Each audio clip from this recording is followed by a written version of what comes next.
ఏదైనా మేము చెప్తే మాత్రం ఎక్కడ ఉంది మరి యేసు గురించి ఎక్కడ ఉంది, రక్తం గురించి ఎక్కడ ఉంది, పాపం గురించి ఎక్కడ ఉంది, మరి గూగుల్లో కొట్టుకోవచ్చు కదా వెళ్ళి.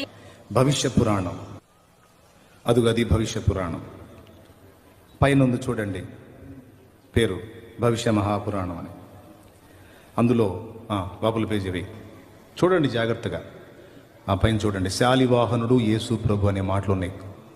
ఒకనాడు యుగపురుషుడును శకపురుషుడునైన శాలివాహన చక్రవర్తి హిమగిరి శిఖరం మీదికి వెళ్ళాడు. అక్కడ హోణదేశ మధ్యంలో నున్న పర్వతంపై అతనికి ఒక సుందర పురుషుడు కనబడ్డాడు. అతని శరీరం గౌరవర్ణ కాంతులను ప్రసరింపజేస్తుంది.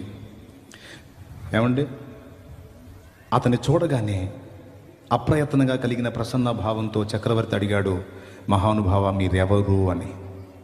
అప్పుడు ఆయన అన్నాడు, నేను ఈశపుత్రుడను, అంటే దైవ కుమారుడను, కుమారి గర్భము నుండి ఉత్పన్నమైన వాడను. పెండ్లైన ఆమె శ్రీమతి, పెండ్లి కాని ఆమె కన్య కుమారి అంటారు.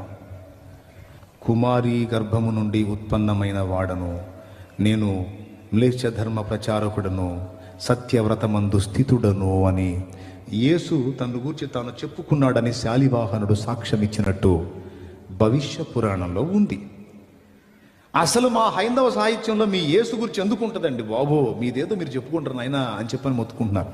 నా బాధ ఏంటంటే, మనవాళ్ళ బాధ ఏంటంటే, దేవుడు అన్యాయస్తుడు కాడు సోదరా, ఆయన నిజమైన దేవుడు. ఆయన మీకు ముస్లిం సోదరులకి, క్రైస్తవ సోదరులకి, అందరికీ తన గురించి సమాచారం, ఇన్ఫర్మేషన్ ఇచ్చున్నాడు ఆయన. కొంచెం చూస్తే మీరు బతికిపోతారు, నరకం తప్పించుకొని పరలోకం వస్తారని మేము కొట్టుకుంటుంటే వాళ్ళేం మమ్మల్ని కొడతారు, తిడతారు, చంపుతామంటారు, ఏదేదో అంటారు.